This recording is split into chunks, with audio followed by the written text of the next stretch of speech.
Pada zaman dahulu kala, di tanah Jawa yang hijau, hiduplah orang-orang desa yang menjaga sawah, sumur, dan nama keluarga, seperti menjaga napas sendiri. Di sebelah selatan Bukit Kapur, terhampar desa Wanalaya, desa kecil dengan jalan tanah merah yang lembut bila hujan, tetapi mengeras seperti tembikar bila kemarau datang. Rumah-rumahnya beratap rumbia, halaman-halamannya luas, dan di setiap pagi terdengar ayam jantan bersahutan dengan bunyi, lalu menumbuk padi dari dapur-dapur yang masih berasap kayu. Pada musim kemarau tahun itu, angin datang pelan dari arah hutan jati, membawa debu tipis yang menempel di daun pisang dan pagar bambu. Sungai kecil di ujung desa tinggal segaris air bening, mengalir malu-malu di antara batu licin. Tetapi sawah milik keluarga Ki Redaya masih hijau, terutama petak-petak di sisi timur yang tanahnya hitam dan lembut. Orang desa sering berkata, sawah itu seperti anak kesayangan bumi, tidak cepat haus meski langit lupa menurunkan hujan. Ki Redaya, pemilik rumah besar di tengah desa Wanalaya, telah wafat 40 hari sebelumnya. Semasa hidupnya, ia dikenal tidak banyak bicara, tetapi tangannya ringan menolong orang.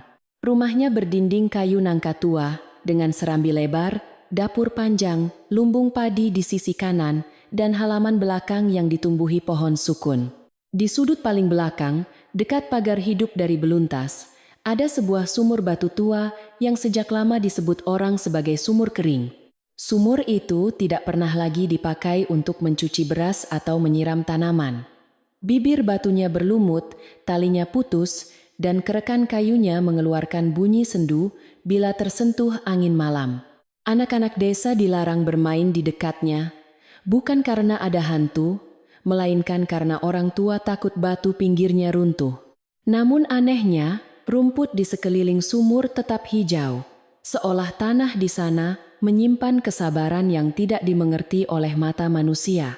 Di rumah itulah tinggal Ningrum, menantu bungsu Ki Redaya, perempuan muda yang suaminya, Jatmara, telah lebih dahulu pulang ke tanah 2 tahun sebelum ayahnya meninggal.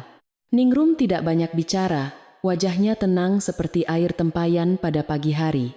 Ia bangun sebelum subuh, menyapu serambi, menjerang air, menyiapkan nasi jagung untuk para pekerja, lalu duduk sebentar di dekat dapur sambil menambal kain lama peninggalan suaminya.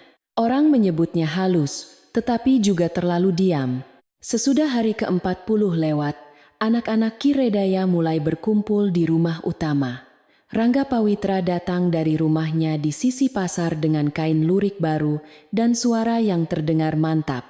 Istrinya, Malini, berjalan di belakangnya sambil membawa kipas pandan, matanya tajam memandang lumbung dan pintu kamar pusaka. Saudara-saudara lain datang pula, ada yang membawa anak kecil, ada yang membawa tikar, seolah pembagian warisan adalah hajatan yang harus disaksikan banyak pasang mata. Pagi itu halaman rumah penuh bisik-bisik. Di bawah pohon sawo, para lelaki membicarakan batas sawah, luas kebun kelapa, dan siapa yang paling pantas memegang tanah timur. Di dekat dapur, para perempuan menghitung gentong, kain batik, dan peralatan tembaga. Ningrum tetap duduk di lantai bambu, memotong daun pisang untuk alas lauk, seakan dirinya tidak ikut dipanggil oleh pembicaraan itu. Mbok Sarinten, perempuan tua penjaga dapur, memperhatikannya sambil mengaduk sayur bening pelan-pelan. Rangga membuka pembicaraan dengan suara yang dibuat tenang. Ia berkata bahwa keluarga harus segera membagi peninggalan ayah mereka agar tidak menimbulkan ganjalan.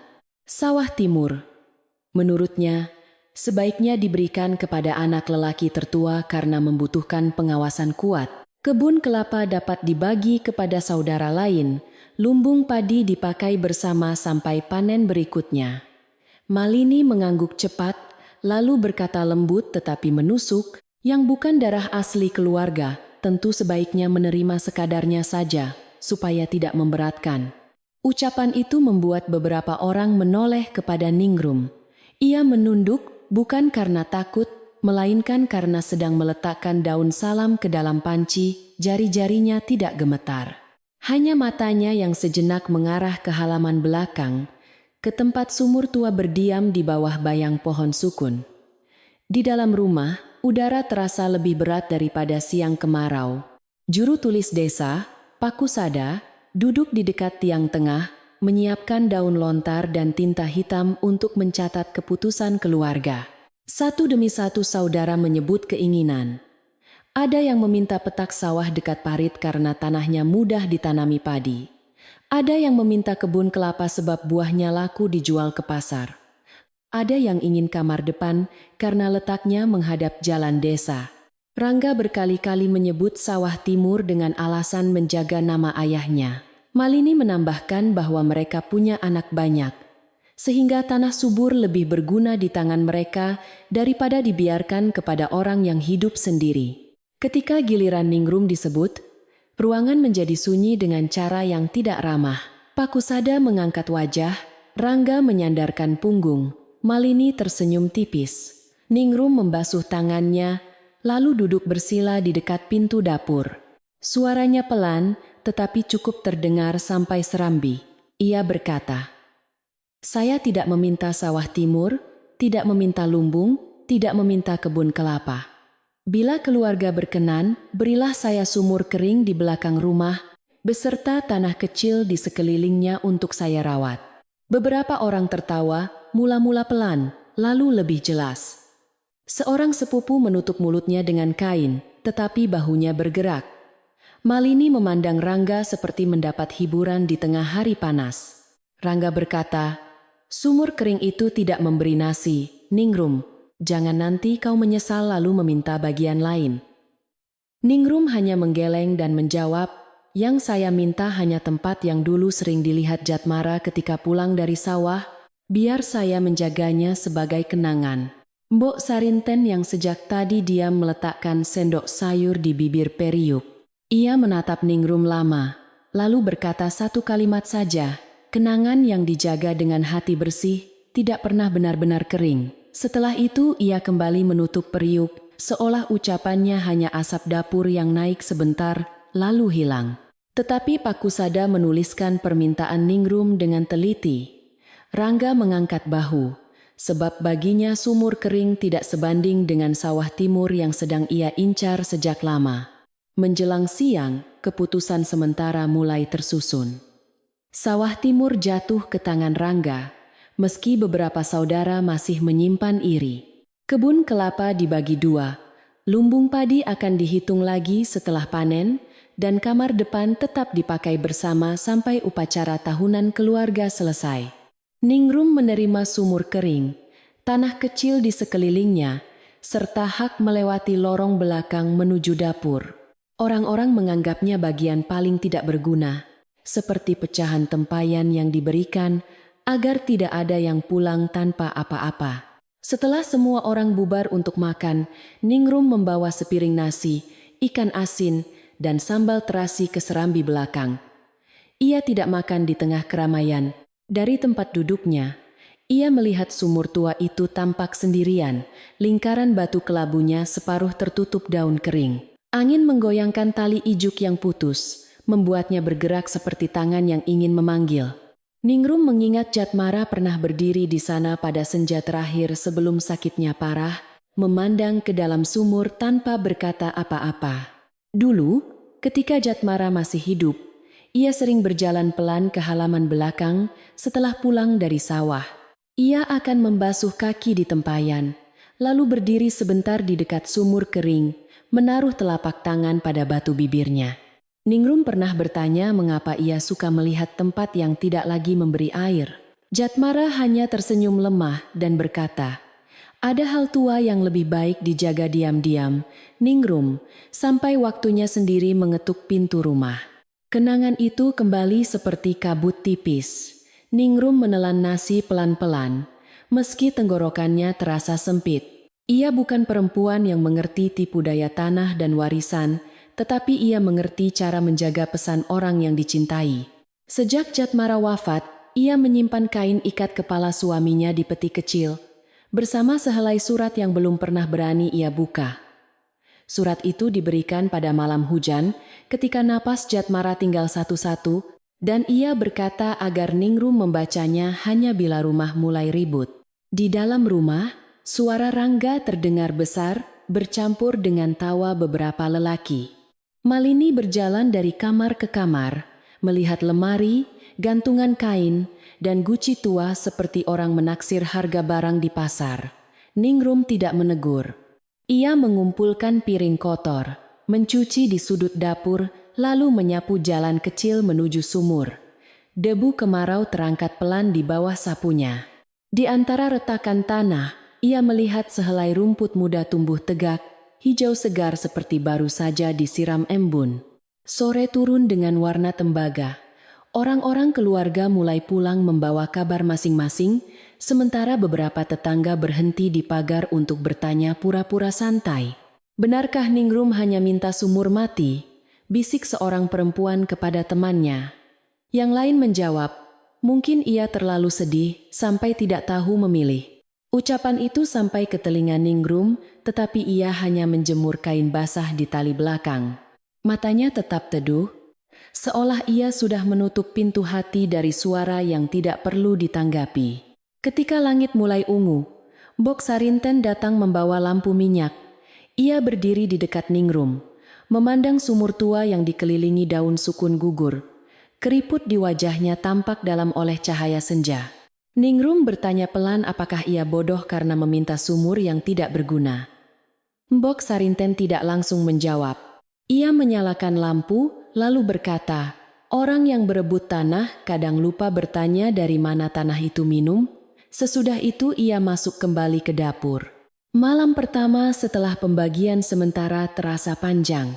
Di kamar kecil dekat dapur, Ningrum membuka peti kayu tempat ia menyimpan barang Jatmara. Ada kain ikat kepala yang sudah pudar, sepasang gelang tembaga kecil, dan surat terbungkus kain putih. Ia menyentuh bungkusan itu, tetapi belum membukanya. Dari luar, terdengar daun sukun bergesekan dan bunyi jangkrik seperti alunan halus untuk menidurkan hati yang letih. Ningrum berbisik, "Mas Jatmara, aku sudah menjaga yang kau lihat dulu." Sementara itu, di serambi depan, Rangga dan Malini masih berbincang sebelum pulang. Malini berkata bahwa Ningrum mungkin sengaja bersikap lugu agar semua orang iba. Rangga tertawa pendek, tetapi tawa itu tidak sepenuhnya ringan. Ia berkata sumur kering tidak mungkin menyimpan apa-apa selain batu dan ular tanah. Namun ketika angin dari belakang rumah masuk melalui sela dinding, lampu di depan mereka berkedip. Malini merapatkan selendang, lalu berkata bahwa tempat tua kadang membawa cerita yang merepotkan. Keesokan paginya, kabar tentang pembagian warisan sudah menyebar sampai pasar kecil Wanalaya. Tukang kelapa, penjual tempe, dan penjaga kedai kopi membicarakan Ningrum yang memilih sumur kering.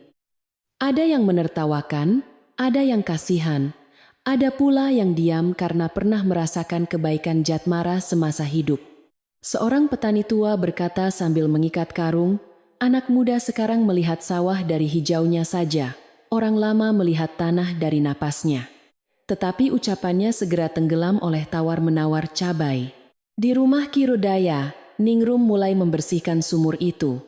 Ia tidak turun ke dalam, hanya mencabut rumput liar, mengangkat daun kering, dan menyusun kembali batu kecil yang berserakan di sekitar bibir sumur. Ia membawa bunga kenanga dari halaman depan, lalu meletakkannya di sisi batu, bukan sebagai sesaji menakutkan, melainkan sebagai tanda hormat kepada kenangan. Saat telapak tangannya menyentuh batu, ia merasa dingin yang aneh, dingin lembut seperti tempayan berisi air pada malam bulan terang. Menjelang senja, ketika bayangan pohon sukun jatuh panjang di tanah, seorang lelaki tua asing lewat di jalan kecil belakang rumah. Pakaiannya lusuh, tongkatnya dari kayu asem, dan capingnya menutupi sebagian wajah. Ia berhenti di dekat pagar beluntas, memandang sumur batu dari jauh. Ningrum yang sedang mengangkat bakul daun kering memberi salam dengan sopan. Lelaki itu mengangguk, lalu suaranya keluar serak namun jelas, "Apakah sumur batu itu masih dijaga?" Ningrum terdiam karena pertanyaan itu terasa terlalu mengenal. Ia hendak menjawab, tetapi lelaki tua itu sudah melangkah lagi, pelan menyusuri jalan menuju rumpun bambu. Ningrum memanggil sekali, namun angin sore menelan suaranya. Dari dapur, Mbok Sarinten muncul dan melihat arah pandang Ningrum. Perempuan tua itu tidak bertanya siapa yang lewat. Ia hanya memegang kusen pintu, lalu berkata lirih, "Bila orang asing menanyakan sesuatu yang lama, dengarkan bukan wajahnya, melainkan pertanyaannya." Setelah itu, malam turun perlahan di atas desa Wanalaya. Ningrum berdiri lama di dekat sumur, memandangi lingkaran gelap di dalamnya. Tidak ada suara air, tidak ada pantulan cahaya, hanya bau batu tua dan tanah dingin. Namun sejak pertanyaan lelaki asing itu, sumur kering tidak lagi tampak seperti barang sisa pembagian warisan. Ia tampak seperti mulut tertutup yang menyimpan cerita, menunggu seseorang cukup sabar untuk mendengar. Dari kejauhan, azan malam terdengar lembut, dan Ningrum masuk ke rumah sambil membawa rasa heran yang belum berani ia namai. Di kamar kecilnya, Ningrum duduk di samping peti kayu. Sementara lampu minyak bergerak halus terkena napas angin, ia memandang bungkusan surat Jatmara yang masih tertutup kain putih. Tangannya sudah hampir membukanya, tetapi ia berhenti ketika mendengar suara Rangga di halaman depan, datang lagi bersama Malini untuk membicarakan patok sawah besok pagi. Ningrum menutup peti pelan-pelan. Ia belum tahu bahwa permintaannya atas sumur kering akan membuat banyak wajah kehilangan warna, tetapi malam itu hatinya mulai berjaga. Pagi berikutnya, desa Wanalaya terbangun dengan cahaya tipis yang jatuh di atas daun kelapa.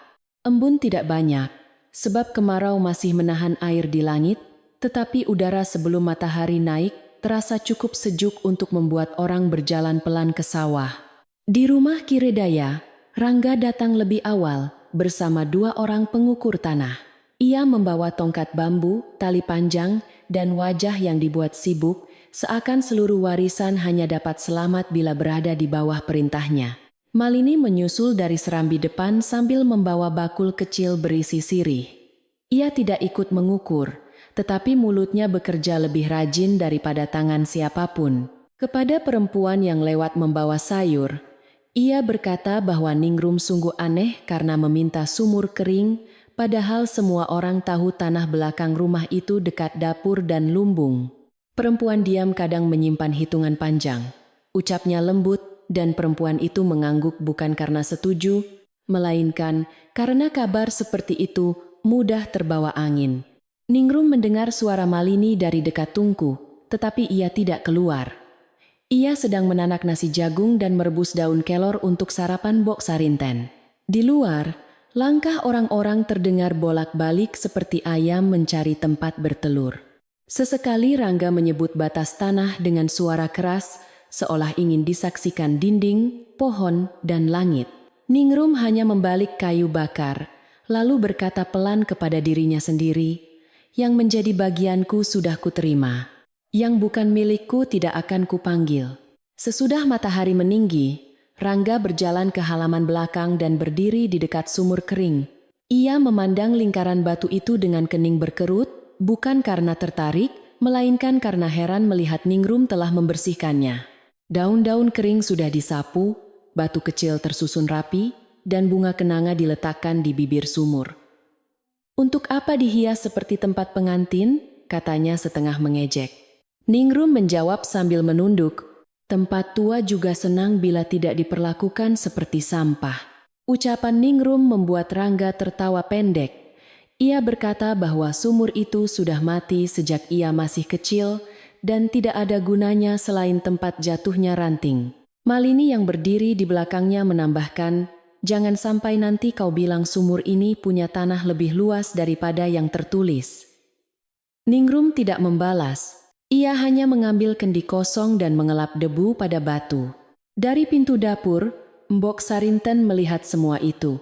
Matanya kecil tetapi tajam seperti lampu minyak yang belum padam.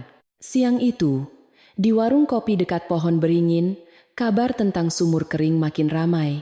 Seorang lelaki berkata bahwa Ningrum mungkin mencari belas kasihan agar kelak diberi sawah juga. Seorang perempuan lain berkata ia pernah melihat Jatmara berdiri di dekat sumur pada malam hujan. Ada pula yang menebak bahwa di dasar sumur tersimpan tempayan emas peninggalan Ki Redaya. Tak seorang pun tahu benar, tetapi setiap lidah merasa punya hak menambahi cerita, sampai kabar kecil menjadi besar seperti bayangan sore. Rangga menyukai kabar yang mengarah kepada curiga. Ia membiarkan orang-orang berbicara, bahkan sesekali menambah minyak dengan suara pura-pura cemas. Kepada tetua ronda, ia berkata, "Saya hanya takut Ningrum dimanfaatkan orang luar. Kemarin ada lelaki asing bertanya tentang sumur itu." Ucapan itu cepat menyebar, sebab orang desa selalu waspada terhadap orang asing yang datang tanpa menyebut asal. Sore harinya, dua anak muda berani mengintip dari pagar beluntas, ingin melihat apakah sumur kering itu berubah menjadi pintu rahasia. Ningrum tetap menjalani pekerjaannya seperti biasa. Ia menjemur padi sisa di tampah, mencuci kain di dekat dapur, lalu menyapu lorong belakang sampai debu halusnya berbaris rapi di tepi pagar. Setelah itu ia duduk sebentar di dekat sumur, bukan untuk meratap, melainkan untuk mendengarkan sunyi. Kadang ia merasa dari dalam batu muncul hawa dingin yang tidak cocok dengan panas kemarau. Ia menempelkan telapak tangan pada bibir sumur, dan dingin itu merambat pelan seperti pesan yang malu-malu. Menjelang petang, Mbok Sarinten membawa segelas air hangat dan duduk di samping Ningrum. Perempuan tua itu tidak menanyakan kesedihan, sebab ia tahu kesedihan yang terlalu sering ditanya akan menjadi luka baru. Ia hanya memandang rerumputan hijau di sekitar sumur dan berkata, "Yang kering di mata orang kadang menyimpan basah di dalam bumi." Ningrum menoleh, ingin bertanya lebih jauh. Tetapi Mbok Sarinten sudah bangkit, membawa gelas kosongnya kembali ke dapur seakan nasihat itu cukup untuk sehari. Pada malam yang sama, Rangga duduk bersama Malini di rumah mereka. Lampu minyak di meja bergoyang, membuat bayangan wajah mereka panjang di dinding anyaman. Malini berkata bahwa sumur itu harus diperiksa sebelum Ningrum semakin dipuji orang karena kesabarannya. Rangga mula-mula menolak, sebab ia tidak mau terlihat takut kepada sumur kering. Tetapi rasa curiga tumbuh lebih cepat daripada rasa malu. Akhirnya ia memanggil Gadran, buruh sawah yang sering bekerja untuknya, dan menyuruhnya datang setelah ayam pertama diam. Gadran adalah lelaki kurus dengan bahu keras karena terbiasa memanggul jerami. Ia tidak suka urusan rumah orang, tetapi sulit menolak Rangga yang memegang upah panennya. Malam itu ia datang dengan kain hitam di kepala dan sebilah pisau kecil untuk memotong rumput. Rangga berbisik agar ia mengintip dasar sumur, melihat apakah ada peti, tempayan, atau batu bertanda. "Jangan membuat ribut," kata Rangga, "kalau ada apa-apa, lapor padaku sebelum matahari naik." Angin malam berhembus rendah ketika Gadran memasuki halaman belakang rumah Ki Redaya. Bulan hanya separuh, cahayanya tersangkut di daun sukun. Dari dapur, bara tungku sudah padam, dan rumah tampak tidur seperti kerbau tua. Gadran berjalan jinjit melewati tempat jemuran, lalu berhenti di dekat sumur. Ia menelan ludah, sebab walau sumur itu disebut kering, lubang gelapnya tampak lebih dalam daripada siang hari. Ia menunduk perlahan, memegang batu bibir sumur dengan kedua tangan yang mulai berkeringat. Pada mulanya, tidak ada apa-apa selain bau batu tua dan daun busuk. Gadran hampir tertawa kepada ketakutannya sendiri. Namun ketika ia mencondongkan tubuh lebih jauh, telinganya menangkap suara samar dari bawah, bukan suara ular atau tikus, melainkan seperti air jauh yang mengusap dinding batu. Suara itu pelan, terputus-putus, seolah seseorang sedang menimba di tempat yang sangat dalam. Gadran mundur satu langkah, lalu terdengar bunyi kecil seperti tetes jatuh ke genangan yang tidak kelihatan. Gadran tidak menunggu lebih lama, ia berbalik, tetapi kakinya menyenggol kendi kosong yang diletakkan Ningrum di dekat pagar. Kendi itu berguling dan berbunyi pelan. Dari kamar kecil, Ningrum terbangun, sementara Mbok Sarinten membuka mata tanpa bergerak dari tikarnya. Gadran berlari melewati beluntas, tersangkut duri, lalu hilang ke jalan belakang. Ningrum keluar membawa lampu minyak. dan melihat jejak kaki di tanah halus sekitar sumur. Ia tidak berteriak, ia hanya menarik napas panjang, seakan mengerti malam mulai berubah. Pagi harinya, Gadran datang kepada Rangga dengan wajah pucat. Ia berkata tidak melihat peti, tidak melihat tempayan, tetapi mendengar suara air dari dasar sumur. Rangga marah, mengira Gadran mengarang karena takut. Namun Gadran bersumpah sambil memegang dadanya, "Saya orang sawah, Den. Saya tahu bunyi air dan bunyi angin. Yang saya dengar bukan angin." Malini yang mendengar dari balik pintu menjadi diam. Untuk pertama kalinya, cerita tentang sumur kering tidak lagi terdengar lucu baginya. Rangga tidak ingin kabar itu keluar, tetapi kabar yang ditahan oleh orang takut justru mencari lubang sendiri. Gadran bercerita kepada istrinya. Istrinya bercerita kepada penjual garam. Penjual garam membisikkan kepada tukang pikul air di pasar. Sebelum tengah hari, orang-orang sudah berkata bahwa sumur kering di rumah Kiredaya bersuara pada malam hari. Ada yang merinding, ada yang penasaran, ada yang mulai mengingat cerita lama tentang mata air hilang di desa Wanalaya sebelum mereka semua lahir. Malini menjadi gelisah karena arah kabar mulai berubah. Bila orang menganggap sumur itu penting, maka pilihan Ningrum tidak lagi terlihat bodoh. Ia lalu membuat cerita baru bahwa Ningrum mungkin memanggil dukun atau orang asing untuk menakut-nakuti keluarga. Di tempat menumbuk padi, ia berkata kepada beberapa perempuan, "Semalam ada jejak di dekat sumur. Siapa tahu, itu orang suruhannya sendiri." Perempuan-perempuan itu saling pandang. Mereka tidak membantah. Tetapi beberapa di antaranya mulai merasa ucapan Malini terlalu cepat menuduh. Ningrum tidak menjawab kabar apapun. Ia melihat jejak kaki itu sejak pagi, mengenali bahwa seseorang telah datang dengan takut-takut. Ia hanya menutup jejak dengan sapu lidi, bukan untuk menyembunyikan, melainkan agar halaman kembali bersih. Setelah itu ia mengambil bunga kenanga baru dan meletakkannya di bibir sumur. Seorang anak kecil yang mengintip dari pagar bertanya, "Ningrum, apakah sumur itu ada penunggunya?" Ningrum tersenyum lembut dan berkata, "Yang dijaga baik-baik tidak perlu menakuti siapapun." Sore itu, beberapa lelaki desa datang ke serambi depan, pura-pura hendak membicarakan perbaikan parit. Rangga menyambut mereka dengan wajah pemilik rumah, walau rumah itu belum sepenuhnya menjadi miliknya. Pembicaraan segera berbelok kepada sumur. Seorang tetua bernama Demang Wirasana bertanya apakah benar terdengar suara air dari bawah. Rangga tertawa kaku dan berkata bahwa buruh sawah mudah takut. Namun matanya tidak berani menatap halaman belakang terlalu lama, dan orang-orang tua menangkap kegugupan yang tidak diucapkan. Demang Wirasana kemudian meminta izin melihat sumur itu.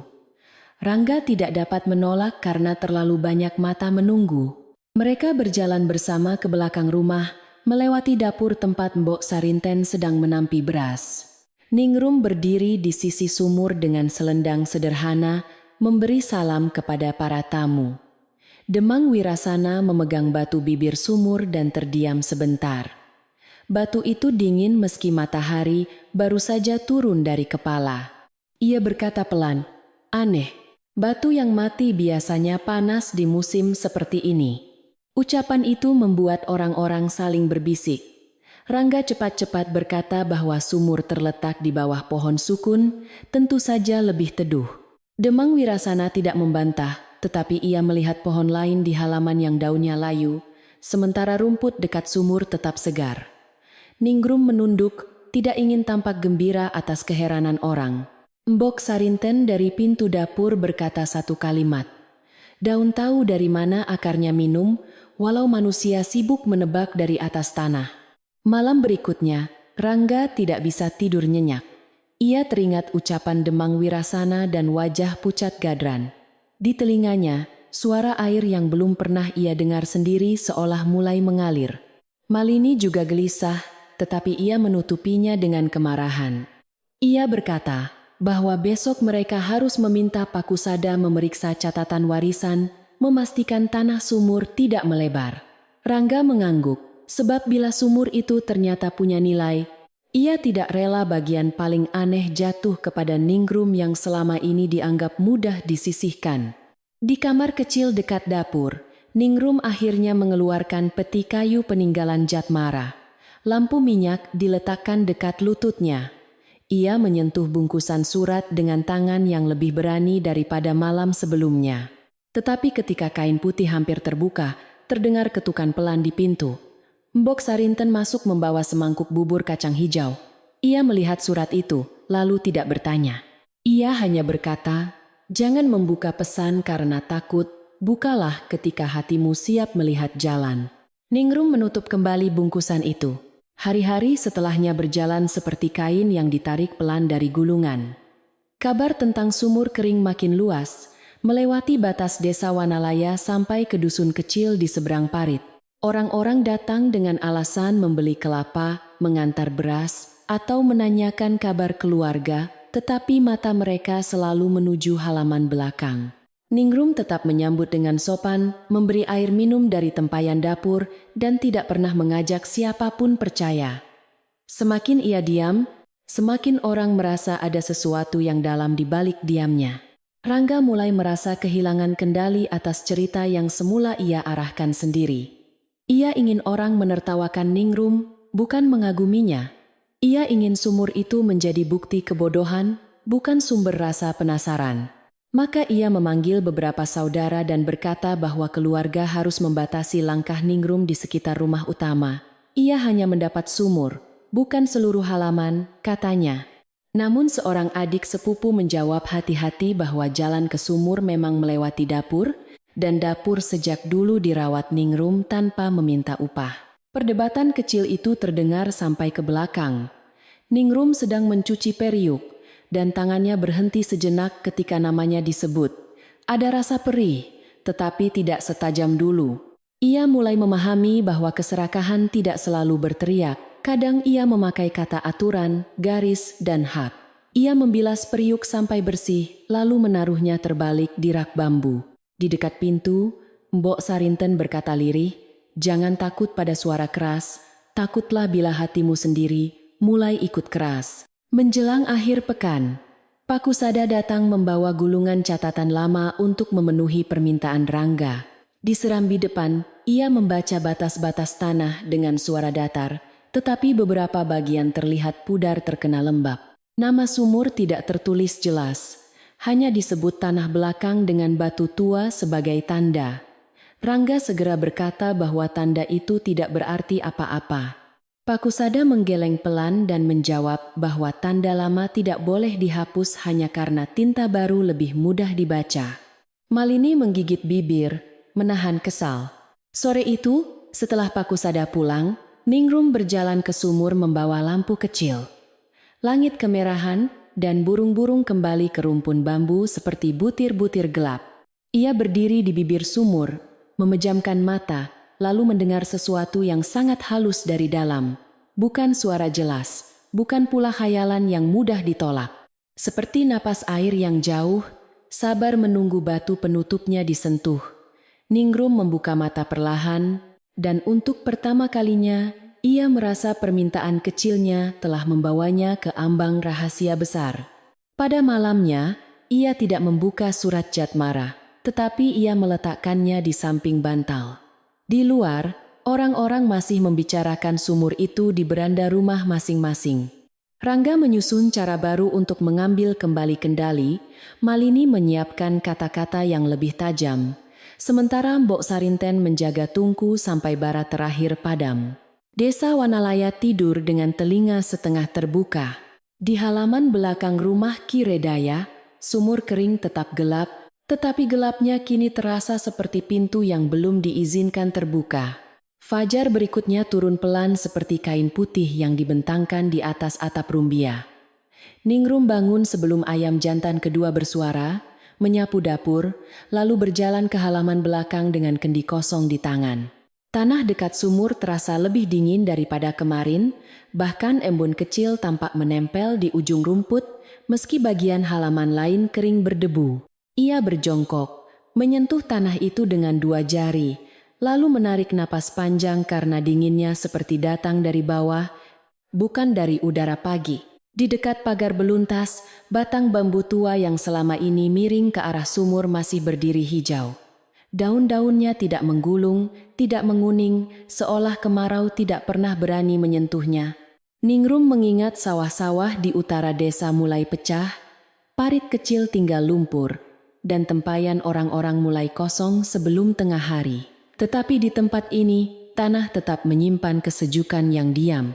Ia tidak merasa gembira, hanya merasa semakin kecil di hadapan sesuatu yang lama tersembunyi. Ketika ia membersihkan lumut pada batu bibir sumur, kuku jarinya menyentuh celah sempit yang selama ini tertutup akar beluntas. Dari celah itu keluar serpihan tanah hitam yang lembab. Ningrum mengambil lidi, mengorek pelan tanpa merusak batu, lalu menemukan pecahan gentong kecil berwarna coklat tua. Pecahan itu bukan pecahan baru, karena tepinya sudah halus dimakan waktu. Ia meletakkannya di telapak tangan, dan bau tanah basah naik pelan seperti pintu gudang lama yang baru dibuka. Bok Sarinten muncul dari pintu dapur membawa bakul berisi daun singkong.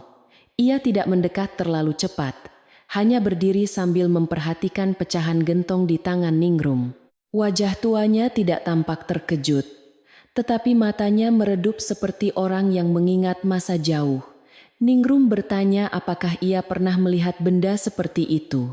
Mbok Sarinten menoleh ke sumur, lalu berkata satu kalimat, "Benda yang ditanam orang tua biasanya bukan untuk disembunyikan selamanya, melainkan untuk ditemukan oleh hati yang tidak rakus."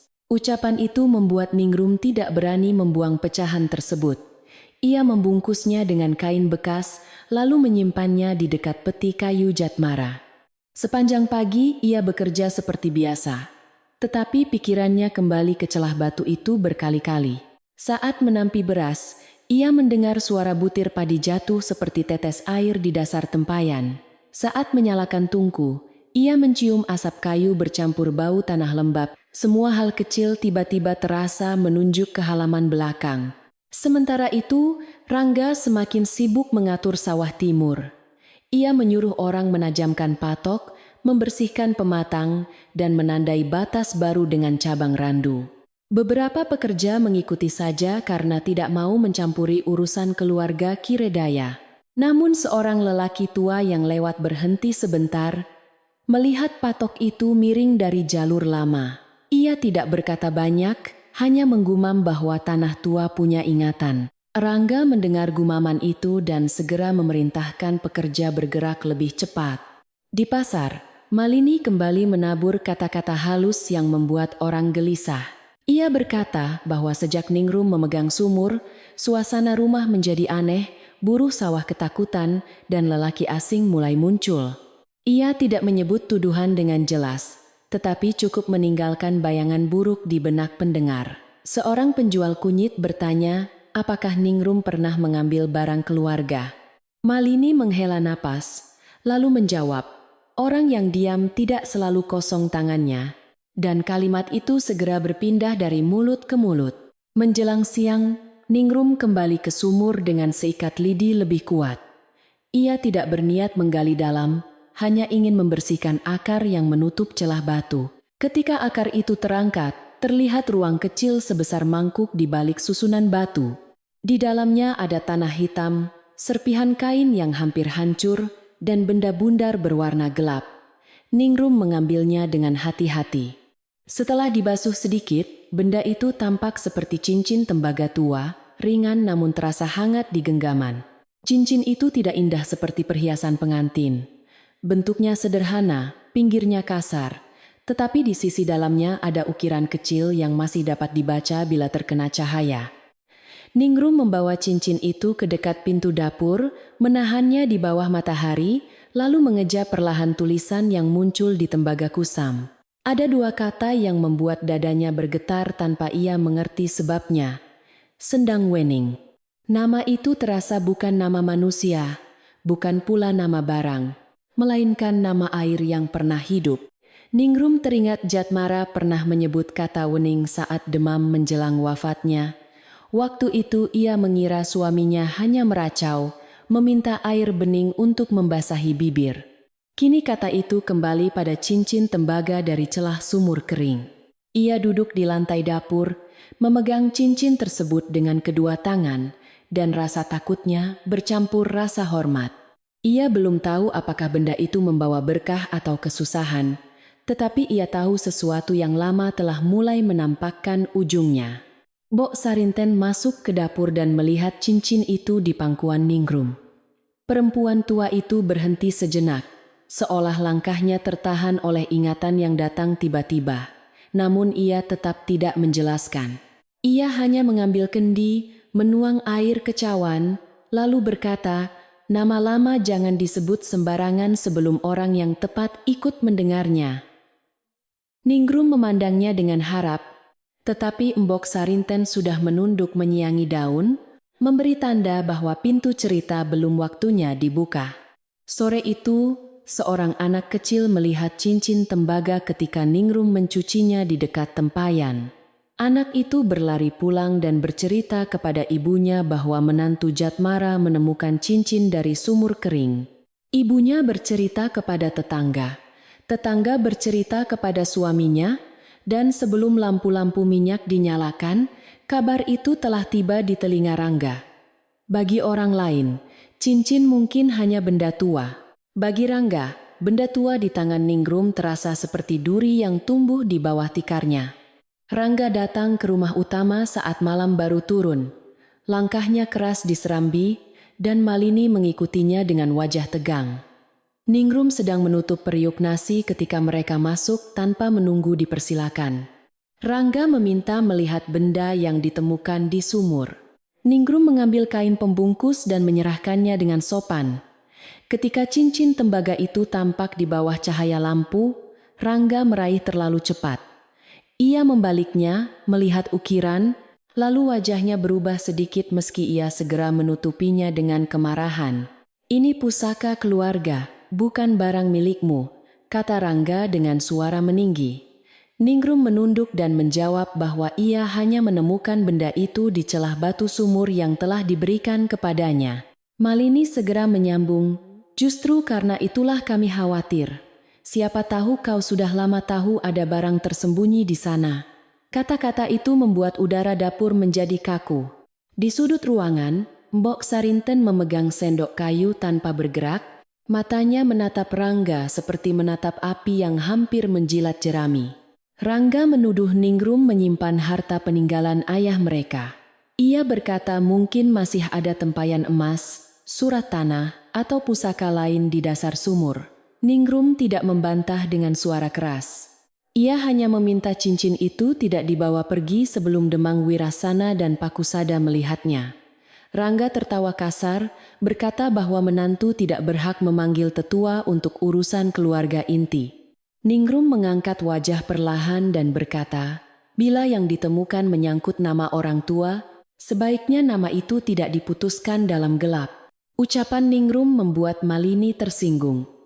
Ia berkata Ningrum mulai berani karena orang-orang desa memujinya sabar. Rangga meletakkan cincin di meja dengan hentakan kecil, lalu memperingatkan agar Ningrum tidak menggali sumur tanpa izin keluarga. Ningrum menjawab pelan bahwa ia tidak menggali, hanya membersihkan tempat yang memang menjadi bagiannya.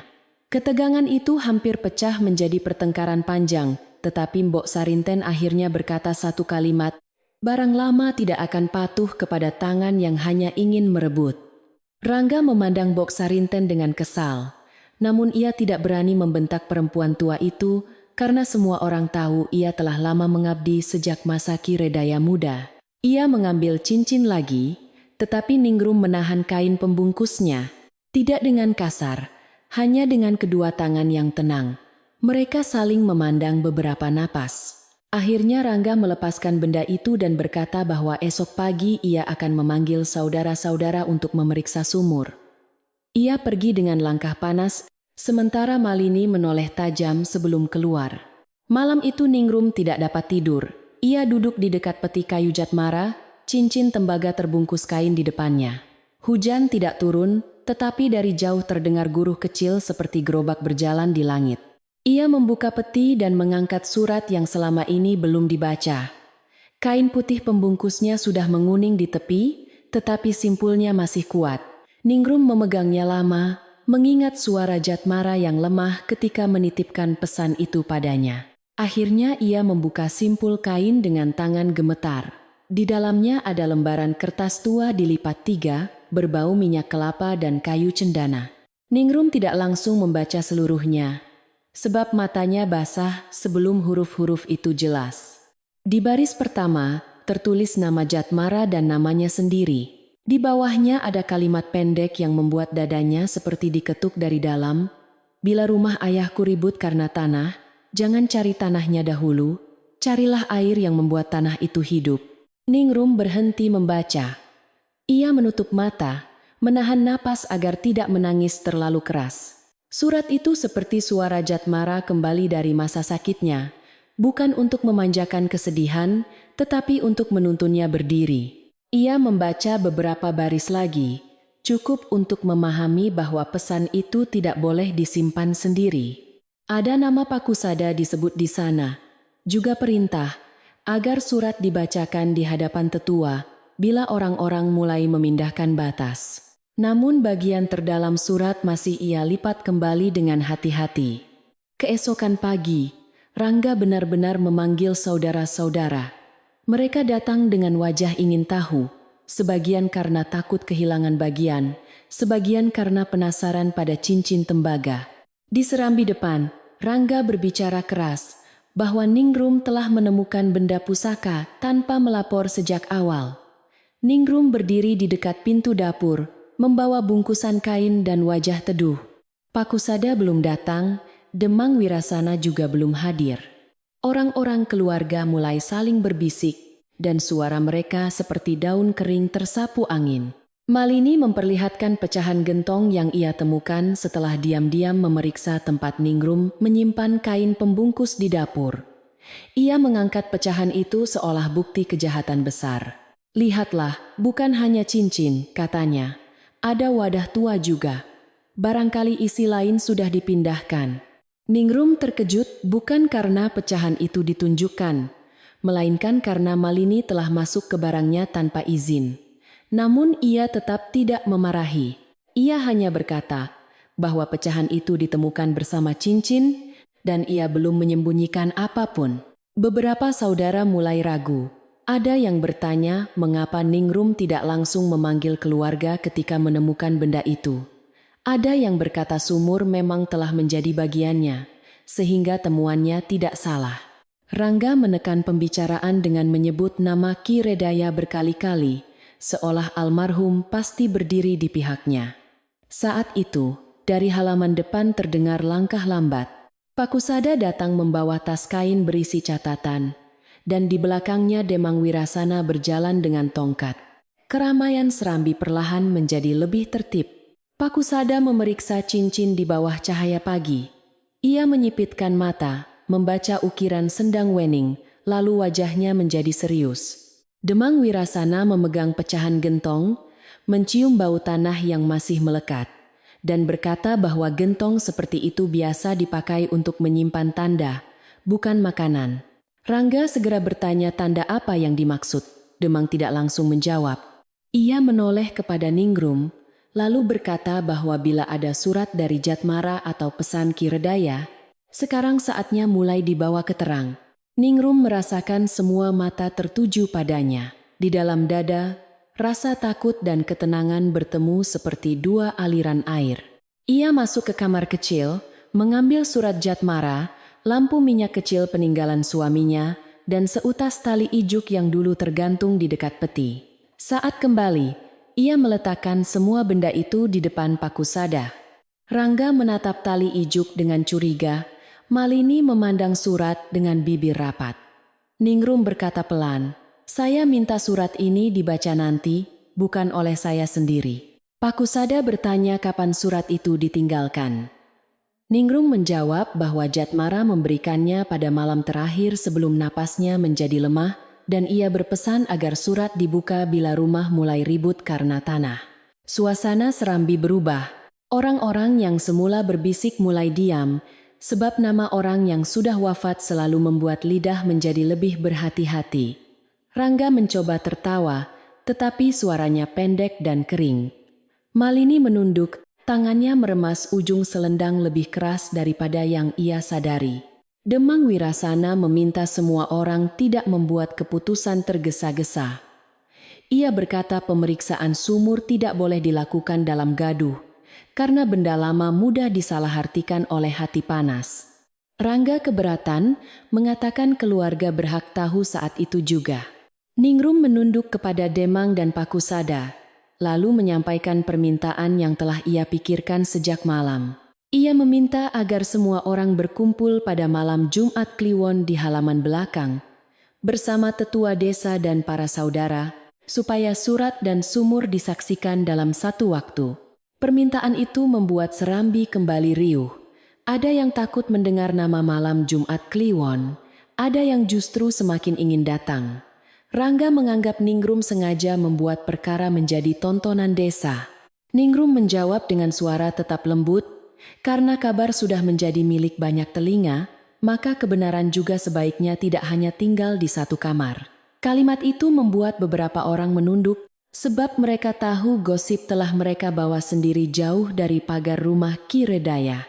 Mbok Sarinten yang sejak tadi diam di pintu dapur akhirnya melangkah maju. Ia tidak membela Ningrum dengan panjang, tidak pula menuduh Rangga. Ia hanya berkata, kebenaran yang dibuka di depan banyak mata lebih sulit dicuri kembali oleh satu tangan.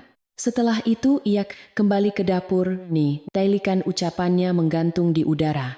Demang Wirasana mengangguk pelan dan menyetujui permintaan Ningrum. Pakusada berjanji membawa catatan lama yang tersisa, termasuk gulungan batas tanah yang tulisannya telah memudar. Rangga tidak puas, tetapi ia tidak dapat menolak di hadapan tetua. Ia berkata bahwa ia akan hadir, dan bila terbukti Ningrum menyembunyikan harta, semua orang harus melihatnya mengaku.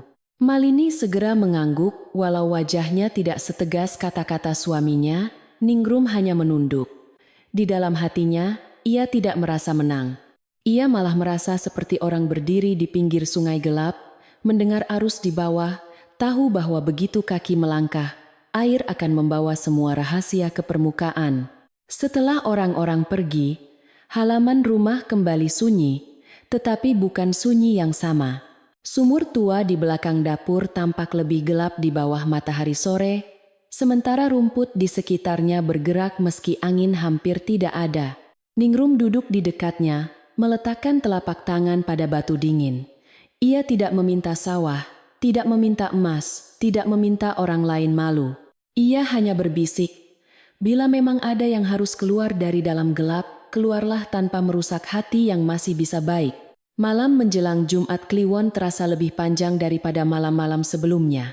Di rumah-rumah desa Wanalaya, orang menyiapkan lampu minyak dan cerita mereka sendiri. Sebagian ingin melihat sumur, sebagian ingin melihat wajah Rangga, sebagian ingin tahu mengapa Jatmara meninggalkan surat untuk istrinya yang selama ini dianggap tak punya suara.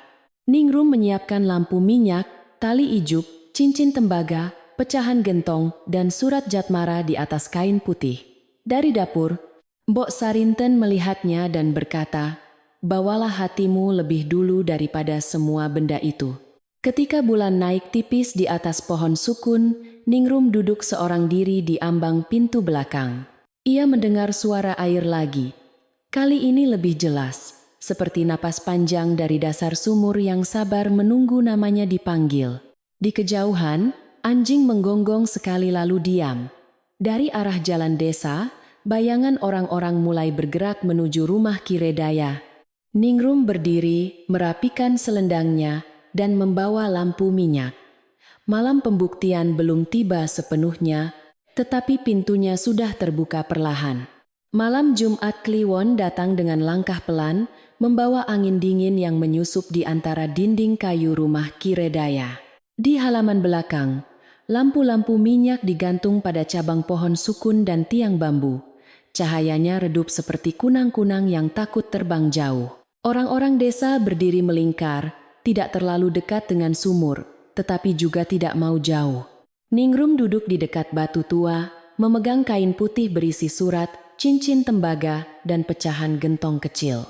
Rangga datang dengan wajah keras, mengenakan kain terbaiknya seolah malam itu adalah sidang yang harus ia menangkan. Malini berjalan di sampingnya. Bibirnya rapat, matanya sesekali melirik orang-orang yang berbisik. Saudara-saudara keluarga Ki Redaya duduk di tikar dekat dapur, sementara Demang Wirasana mengambil tempat di bawah pohon sukun.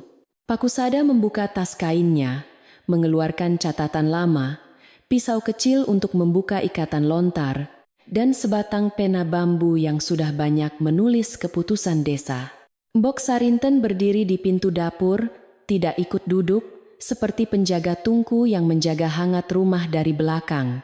Ia memandang Ningrum sebentar, lalu berkata, "Bila malam terlalu gelap, jangan menambah gelap dengan hati yang panas." Ucapan itu membuat beberapa orang menunduk, sebab mereka tahu malam ini bukan sekadar memeriksa sumur, melainkan memeriksa ucapan yang selama ini dilemparkan sembarangan. Ningrum mengangguk pelan, lalu meletakkan lampu minyak di atas batu datar dekat bibir sumur. Demang Wirasana meminta semua orang mendengarkan tanpa memotong. Suaranya tidak keras, tetapi cukup membuat halaman tenang. Ia berkata bahwa perkara tanah, air, dan nama keluarga tidak boleh diselesaikan dengan amarah. Rangga menyela sedikit, mengatakan bahwa ia hanya ingin kejelasan agar tidak ada pusaka disembunyikan. Demang menatapnya lama, lalu menjawab, "Kejelasan datang bagi orang yang sanggup mendengar seluruh cerita, bukan hanya bagian yang menguntungkan telinganya." Rangga terdiam, meski rahangnya tampak mengeras. Pakusada menerima surat Jatmara dari tangan Ningrum. Kertas tua itu dibuka perlahan, seolah setiap lipatannya menyimpan napas orang yang telah lama pergi. Cahaya lampu minyak bergetar di atas huruf-hurufnya. Pakusada mulai membaca dengan suara hati-hati, menyebut nama Jatmara, nama Ningrum, dan nama Ki Redaya. Di baris awal tertulis bahwa surat itu hanya boleh dibuka bila rumah mulai ribut karena tanah dan bila batas lama mulai dipindahkan oleh tangan yang lupa malu. Orang-orang saling pandang ketika kalimat itu terdengar. Rangga bergerak sedikit, tetapi tidak berkata. Pakusada melanjutkan membaca bahwa Ki Redaya pernah menceritakan kepada Jatmara tentang Sendang Wening, mata air tua yang tersembunyi di bawah sumur belakang. Mata air itu dahulu memberi hidup pada parit kecil yang menuju sawah timur, tetapi sengaja ditutup dengan batu ketika orang luar berniat membeli tanah desa dengan tipu ukur. Ki Redaya menutupnya bukan untuk memiliki, melainkan untuk menjaga desa dari kerakusan. Ningrum menunduk dalam-dalam saat nama suaminya disebut berkali-kali. Ia merasa Jatmara seolah duduk di sisinya, dengan tubuh kurus dan senyum lelah seperti malam terakhirnya. Pakusada membaca lagi bahwa sumur itu bukan sumur mati, melainkan mulut saluran air tua yang sengaja dibuat tampak kering. Di dasar susunan batu terdapat tanda batas asli tanah keluarga, berupa batu pipih dengan guratan trisula kecil.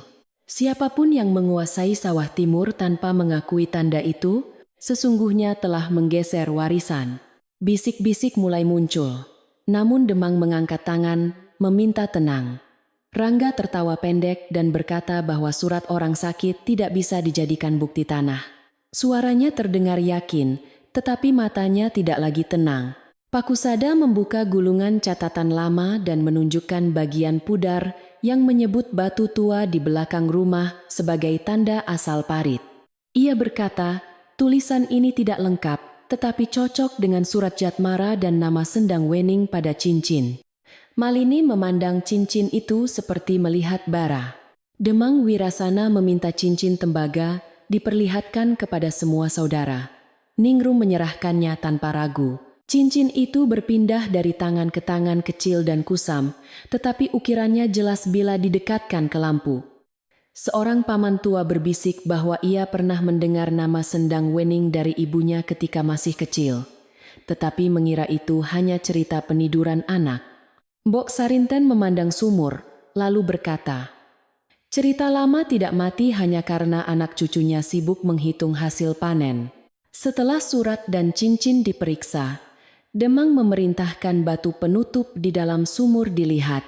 Tidak ada yang langsung bergerak. Lubang sumur tampak gelap, dan suara air samar terdengar seperti napas panjang. Pakusada mengikat lampu kecil pada tali ijuk, lalu Gadran, buruh sawah yang dahulu mengintip diam-diam, maju dengan wajah pucat. Ia berkata bahwa ia bersedia menurunkan lampu, tetapi tidak akan turun sendiri. Demang mengangguk, karena malam itu bukan untuk mencari keberanian kosong, melainkan kebenaran. Lampu kecil diturunkan perlahan ke dalam sumur. Semua orang menahan napas saat cahaya turun melewati batu berlumut.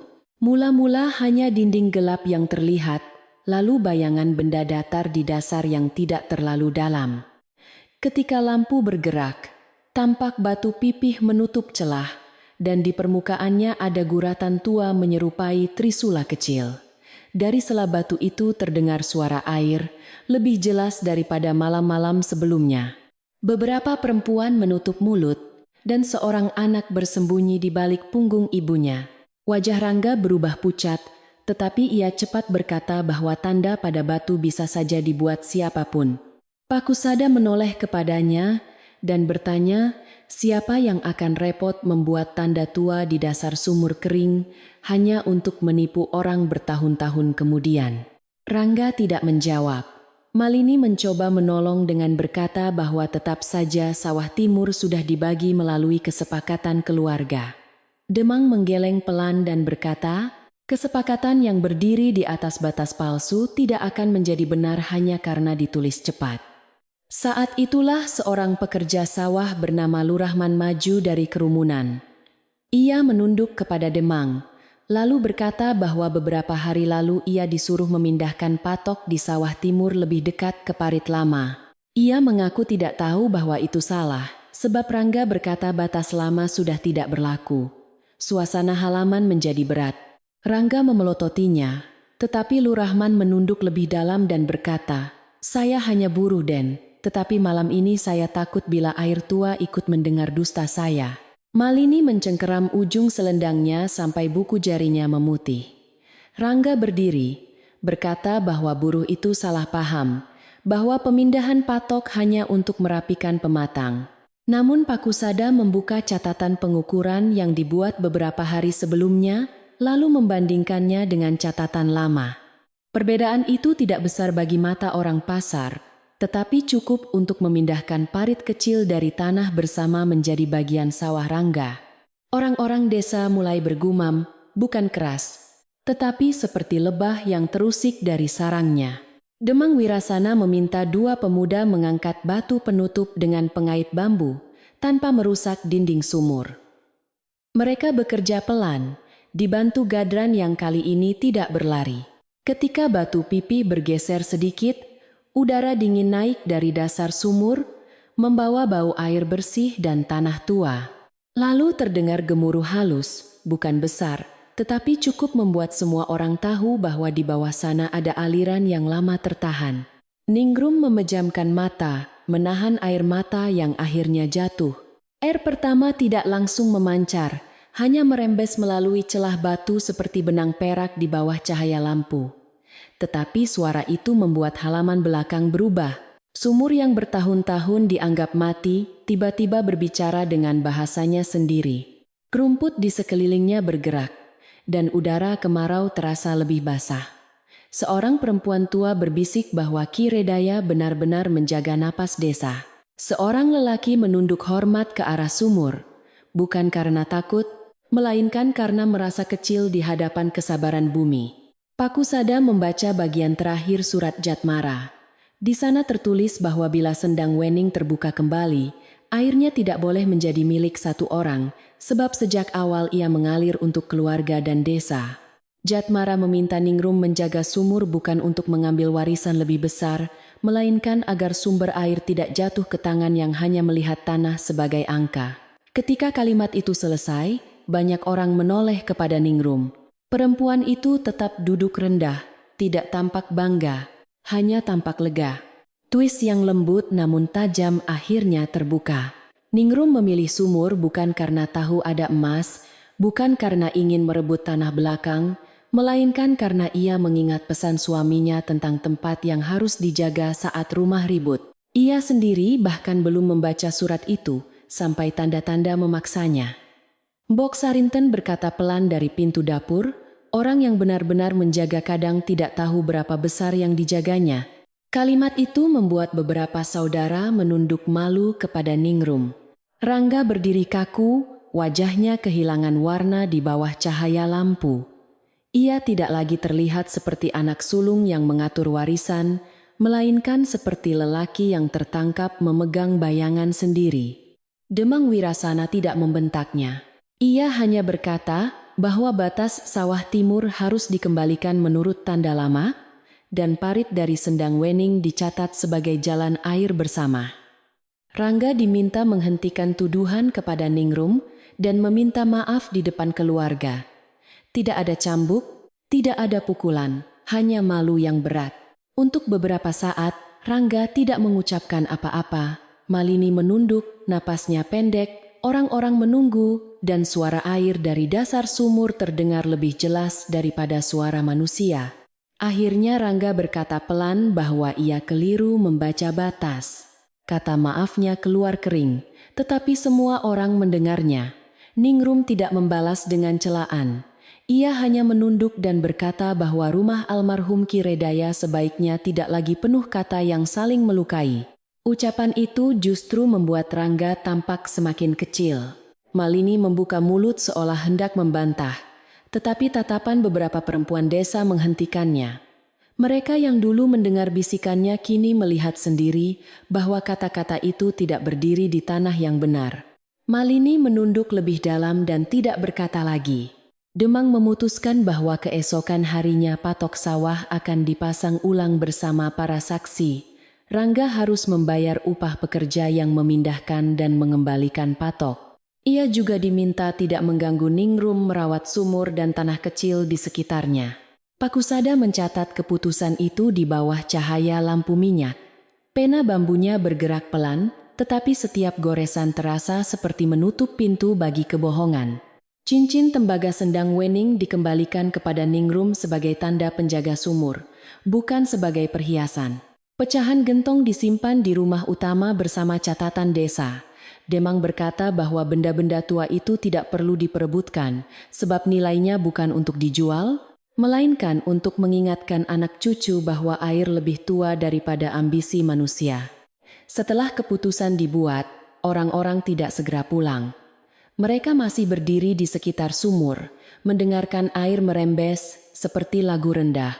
Beberapa lelaki membawa tempayan kecil untuk menampung rembesan pertama, tetapi Demang melarang mengambil banyak malam itu. Sumur harus dibuka perlahan, dibersihkan pada hari baik, dan dialirkan dengan aturan. Ningrum menyetujui, lalu meminta agar air pertama diberikan kepada dapur rumah dan tempayan langgar kecil, supaya doa dan makan bersama tidak kekurangan kesejukan. Rangga dan Malini meninggalkan halaman tanpa banyak suara. Tidak ada yang mengusir mereka, tetapi jalan yang mereka lewati terasa lebih panjang daripada biasanya. Hua arah sawah timur yang gelap di kejauhan. Mungkin baru memahami bahwa tanah subur yang ia banggakan selama ini minum dari rahasia yang hampir ia rebut. Malini berjalan di belakangnya, tidak lagi menyapa perempuan-perempuan yang pernah ia ajak bergosip. Malam menelan langkah mereka dengan sunyi yang tidak perlu dihias kata. Ketika kerumunan mulai bubar, Ningrum tetap duduk di dekat sumur. Mbok Sarinten menghampirinya membawa selendang, menaruhnya di bahu perempuan muda itu. Ningrum berkata bahwa ia tidak pernah ingin membuat Rangga malu. Mbok Sarinten menatap air gelap di bawah batu, lalu menjawab, malu yang datang karena kebenaran lebih baik daripada tenang yang dibangun dari dusta. Ningrum mengangguk, dan untuk pertama kalinya sejak Jatmara wafat, ia merasa pesan suaminya tidak lagi menjadi beban sendirian. Menjelang tengah malam, halaman belakang tinggal diterangi dua lampu minyak. Pakusada menutup catatan, Demang Wirasana berpamitan, dan orang-orang desa pulang membawa cerita yang berbeda dari gosip yang mereka bawa saat datang. Sumur kering tidak lagi disebut mati. Ia disebut kembali dengan nama lamanya, Sendang Wening, mata air bening yang sabar menunggu hati bersih. Ningrum berdiri terakhir, menyentuh batu bibir sumur dengan telapak tangan, lalu berbisik bahwa penjagaan baru saja dimulai, bukan selesai. Pagi setelah malam pembuktian, Desa Wanalaya bangun lebih lambat daripada biasa, seolah setiap rumah masih menyimpan gema suara air dari halaman belakang Ki Redaya. Kabut tipis merayap di atas pematang, dan matahari muncul lembut di balik pohon kelapa. Orang-orang yang biasanya segera berangkat ke sawah, pagi itu berhenti dulu di depan pagar, saling menatap dan berbicara pelan. Tidak ada tawa mengeyek tentang sumur kering lagi. Yang terdengar hanya bisik kagum, malu, dan rasa heran yang belum selesai. Ningrum tetap bangun sebelum subuh. Ia menyalakan tungku, mencuci beras, lalu membawa kendi kosong ke halaman belakang. Di dekat sumur, tanah masih basah oleh rembesan malam tadi. Bukan banyak, tetapi cukup untuk meninggalkan garis gelap pada celah batu. Ia berjongkok, menyentuh bibir sumur yang dingin, lalu mengucap salam pelan kepada nama lama yang kini kembali dikenal. Dari pintu dapur, Mbok Sarinten memperhatikannya dan berkata, yang pulang jangan disambut dengan gaduh, sambutlah seperti saudara jauh." Menjelang pagi penuh, Demang Wirasana datang bersama Pakusada, Gadran, Lurahman, dan beberapa pemuda desa. Mereka membawa tali baru, keranjang bambu, pengait, dan batu pipih untuk memperkuat tepi sumur. Ningrum menyiapkan teh hangat dan ubi rebus di serambi belakang. Tidak ada upacara besar, hanya kerja pelan dengan hati-hati. Demang berkata bahwa sendang wening harus dibersihkan sedikit demi sedikit, supaya alirannya tidak rusak. Orang-orang mengangguk, sebab semalam mereka telah belajar bahwa tergesa-gesa sering menjadi pintu salah. Para pemuda menurunkan lampu ke dalam sumur, lalu mengangkat daun busuk, akar kering, dan pecahan batu yang menutup sela aliran. Setiap kali sesuatu terangkat, suara air terdengar sedikit lebih lapang. Tidak ada pancaran besar seperti cerita kesaktian, hanya rembesan bening yang sabar mengalir di jalurnya sendiri.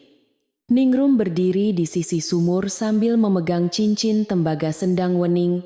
Ia tidak memakainya di jari, melainkan menggantungnya dengan tali sederhana di dekat dada, sebagai pengingat bukan perhiasan.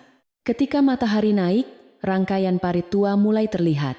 Di balik rumput dan tanah keras, ada jalur kecil yang dahulu tertutup sengaja oleh Ki Redaya. Gadran dan Lurahman membersihkannya dengan cangkul pendek, sementara Pakusada mencatat arah aliran. Parit itu menuju sawah timur, lalu membelok ke tanah bersama dekat langgar kecil. Demang berkata, "Beginilah orang tua membagi berkah, tidak dengan teriakan, tetapi dengan jalan air." Ningrum menunduk, merasa wajah Jatmara hadir di antara cahaya pagi. Rangga tidak datang pada awal kerja itu. Rumahnya di dekat pasar tertutup setengah, dan Malini tidak terlihat di tempat menumbuk padi. Namun kabar tentang mereka tetap berjalan pelan. Ada yang berkata Rangga sakit perut karena malu, ada yang berkata ia pergi memeriksa sawah dengan wajah murung. Ningrum tidak menanyakan. Ia menyiapkan nasi, sayur bening, sambal kelapa, dan ikan asin untuk orang-orang yang bekerja. Baginya, hari itu bukan hari membalas, melainkan hari mengembalikan rumah kepada napasnya. Menjelang tengah hari, Rangga akhirnya muncul di ujung halaman. Kainnya sederhana, tidak seperti malam sebelumnya, dan langkahnya tidak sekeras biasa. Malini berjalan beberapa langkah di belakang, membawa bakul kecil berisi pisang rebus. Orang-orang berhenti sebentar, tetapi tidak ada yang menyambut dengan ejekan. Demang Wirasana hanya menoleh dan berkata bahwa tangan yang pernah memindahkan patok juga boleh membantu mengembalikannya. Rangga menunduk, lalu mengambil cangkul dari seorang pemuda tanpa banyak bicara. Malini mendekati dapur dengan wajah yang masih menahan gengsi. Ia meletakkan bakul pisang di dekat tempayan, lalu berkata kepada Ningrum, "Ini untuk orang bekerja, bukan untuk menebus kata-kataku." Kalimat itu kaku, tetapi suaranya tidak setajam dulu. Ningrum menerima bakul itu dan menjawab pelan, "Pisang rebus tetap mengenyangkan, apapun maksud tangan yang membawanya." Malini memandangnya sejenak, seperti ingin berkata lebih banyak, tetapi akhirnya hanya duduk di ambang dapur dan membantu mengupas bawang. Hari itu, patok sawah timur dipasang ulang di bawah pengawasan Demang, Pakusada, dan beberapa saksi desa. Garis lama dikembalikan menurut tanda batu dan jalur air. Rangga bekerja dengan wajah merah karena panas dan malu, tetapi ia tidak membantah. Setiap kali cangkulnya menancap tanah, ia seperti mendengar kembali suara air dari sumur yang membuktikan kesalahannya. Lurahman membantunya tanpa mengejek. Di sawah, angin bergerak lembut melalui padi muda, seolah bumi sendiri lega karena batasnya tidak lagi dipelintir. Beberapa saudara Ki Redaya datang membawa alat dan makanan. Mereka yang sebelumnya ikut tertawa saat Ningrum meminta sumur kini berbicara lebih hati-hati. Seorang kakak perempuan Jatmara mendekat dan meminta maaf karena dulu menganggap Ningrum tidak paham memilih warisan. Ningrum menunduk hormat dan berkata bahwa ia sendiri juga tidak tahu seluruhnya. Ia hanya menjaga pesan suaminya. Ucapan itu membuat perempuan itu menangis pelan. Lalu mereka berdua duduk sebentar di bawah pohon sukun tanpa banyak kata. Sore pertama setelah sendang wening dibersihkan, air mulai terkumpul setinggi telapak tangan di dasar sumur. Tidak banyak, tetapi bening. Demang mengizinkan tempayan kecil diisi untuk dapur rumah Ki Redaya dan Kendi Langgar, seperti permintaan Ningrum.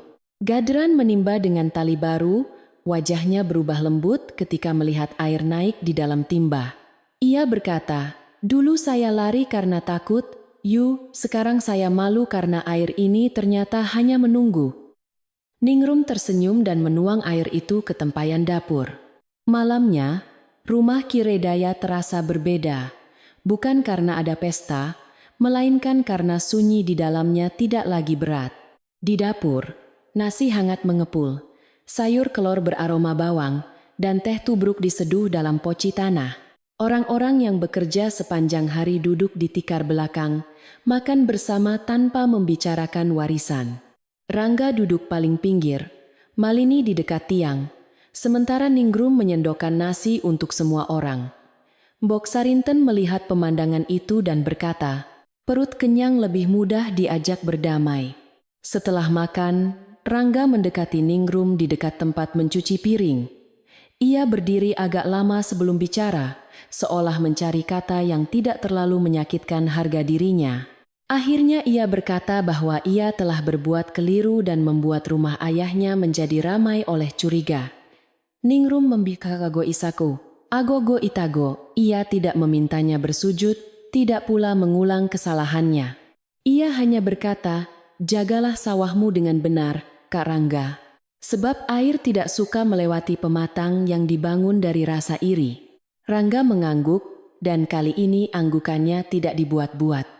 Malini yang melihat dari dapur menunduk. Malam itu, sebelum pulang, ia mendekati Ningrum dan mengembalikan sehelai kain lap yang pernah ia ambil tanpa izin saat mencari pecahan gentong. Aku masuk ke barangmu dengan hati buruk, katanya sangat pelan. Ningrum menerima kain itu tanpa menatap tajam. Ia menjawab bahwa dapur yang dipakai bersama harus kembali bersih dari curiga. Malini tidak menangis, tetapi matanya tampak berair ketika melangkah keluar. Hari-hari berikutnya, Sendang Wening menjadi kerja bersama desa. Parit kecil diperbaiki, batu-batu disusun, dan jalur air dibagi dengan aturan yang disepakati di serambi rumah Ki Redaya. Sawah timur tetap subur. Tetapi kini orang tahu kesuburannya bukan milik satu nama saja. Sebagian air dialirkan ke sawah keluarga. Ia hanya meminta agar sumur tetap dijaga dari sampah dan kata serakah. Orang-orang mulai datang bukan untuk mengintip, melainkan untuk membantu. Ada yang membawa bambu, ada yang membawa batu kali, ada yang menanam bunga kenanga di dekat pagar beluntas. Anak-anak yang dulu dilarang mendekat kini boleh melihat dari jarak aman sambil mendengar cerita Demang tentang mata air tua. Mereka belajar bahwa sumur tidak mati hanya karena tidak terlihat airnya. Seorang anak bertanya, apakah Sendang Wening punya penunggu? Dan Ningrum menjawab lembut, ada, yaitu hati orang-orang yang mau menjaganya. Di rumah utama, pembagian warisan ditulis ulang dengan lebih adil. Sawah, kebun, lumbung, dan kamar depan tetap dibagi menurut hak keluarga, tetapi jalur air dan sumur dicatat sebagai amanah bersama yang dirawat Ningrum. Pakusada menuliskan keputusan itu dengan tinta hitam, lalu membacakannya pelan di serambi. Tidak ada yang bertepuk tangan, sebab keputusan baik tidak selalu memerlukan sorak. Yang ada hanya napas lega dari orang-orang yang merasa rumah tua itu akhirnya tidak lagi retak oleh bisik-bisik. Ningrum menyimpan surat Jatmara di peti kayu, tetapi kini tidak lagi di dasar peti. Ia membungkusnya dengan kain baru, meletakkannya bersama cincin tembaga ketika malam tiba, lalu membacanya sesekali bukan karena takut, melainkan karena rindu. Di dekat peti, ia juga menyimpan pecahan kecil batu dari tepi sumur yang diganti saat perbaikan. Benda-benda itu sederhana, tetapi baginya seperti tangan Jatmara yang masih menunjuk jalan pulang. Setiap membukanya, ia tidak menangis lama seperti dahulu. Pada suatu sore, setelah beberapa hari air mengalir, hujan pertama turun tipis di desa Wanalaya. Tidak deras, hanya rintik lembut yang membuat debu halaman berubah harum. Orang-orang keluar dari rumah, menengadah, membiarkan wajah mereka disentuh air langit. Di halaman belakang Kiredaya, tetes hujan jatuh ke bibir sumur dan bersatu dengan air dari dalam bumi. Ningrum berdiri di bawah serambi, menyaksikan dua air bertemu tanpa suara. Mbok Sarinten di sampingnya berkata, yang dari atas dan yang dari bawah sama-sama pulang. Malam setelah hujan kecil itu menjadi malam paling damai sejak Ki Redaya wafat. Dapur hangat oleh bara kayu, lantai bambu kering, dan poci teh diletakkan di antara Ningrum dan Mbok Sarinten. Di luar, suara jangkrik kembali terdengar, bercampur bunyi air kecil yang mengalir, melalui parit baru dibersihkan. Ningrum menyandarkan punggung pada tiang dapur, merasa lelah tetapi tidak kosong. Ia berkata bahwa rumah ini seperti bernapas lagi. Mbok Sarinten mengangguk dan meniup tehnya perlahan. Rangga tidak lagi sering datang dengan suara besar. Ia bekerja di sawahnya sendiri, memperbaiki pematang, dan sesekali mengirim seikat padi muda ke dapur rumah utama. Malini berhenti menyebarkan cerita di pasar. Bila perempuan lain mulai membicarakan Ningrum, ia hanya berkata bahwa tidak semua diam berarti bodoh. Orang-orang tahu perubahan itu belum tentu sempurna. Tetapi desa selalu memberi ruang bagi hati yang belajar berjalan lebih pelan. Tidak ada yang menghapus kesalahan, namun tidak ada pula yang terus menaburnya setiap pagi. Suatu petang, Demang Wirasana datang membawa kendi kecil dari langgar. Ia berkata air, sendang wening telah dipakai untuk memasak bubur bagi anak-anak yatim dan menyiram tanaman cabai di halaman langgar. Ningrum menerima kabar itu dengan mata teduh. Ia tidak merasa dirinya pemilik berkah, hanya penjaga pintu kecil tempat berkah lewat. Demang berkata bahwa orang desa kini menyebut sumur itu bukan lagi sumur kering, melainkan sumur pengingat. Ningrum tersenyum, karena nama itu terasa benar tanpa perlu dibuat megah. Malam semakin larut, dan orang-orang yang makan di rumah Ki Redaya mulai pulang satu persatu. Di serambi belakang, masih tersisa piring anyaman, sisa teh, dan bau nasi hangat. Ningrum duduk menghadap halaman, melihat bulan tipis menggantung di atas pohon sukun. Ia membayangkan Jatmara duduk di dekat sumur seperti dulu, telapak tangannya menyentuh batu dingin, wajahnya tenang karena pesan lama telah sampai. Untuk pertama kalinya, kenangan tentang suaminya tidak hanya membawa sakit, tetapi juga membawa cahaya. Mbok Sarinten mengambil selendang tua dan menyampirkannya di bahu Ningrum. Perempuan tua itu berkata bahwa besok masih ada padi dijemur, parit diperiksa, dan dapur dibersihkan seperti biasa. Ningrum tertawa kecil, suara yang sudah lama tidak terdengar di rumah itu. Ia menjawab bahwa hidup memang kembali dengan pekerjaan kecil, bukan dengan kata-kata besar. Dari belakang, air mengalir pelan melalui parit, melewati batu, akar, dan tanah yang dulu tertutup. Bunyi itu seperti nyanyian rendah untuk menidurkan desa. Bertahun-tahun kemudian, orang Wanalaya masih menceritakan malam ketika sumur kering membuka rahasianya. Mereka tidak menyebut Ningrum sebagai perempuan yang memenangkan warisan, sebab ia memang tidak pernah mengejar kemenangan. Mereka menyebutnya menantu yang memilih bagian paling sunyi, lalu menjaga sunyi itu sampai menjadi air bagi banyak orang. Bila anak-anak bertanya mengapa orang dewasa dulu berebut sawah tetapi lupa pada sumur, orang tua mereka menjawab bahwa mata manusia sering lebih cepat menghitung daun daripada mencari akar, dan bila senja turun di atas desa Wanalaya, ketika asap dapur naik pelan dan suara alu mulai reda, orang-orang masih suka berkata di dekat pagar bambu bahwa orang yang meminta sedikit dengan hati bersih kadang justru menjaga berkah paling besar bagi banyak orang.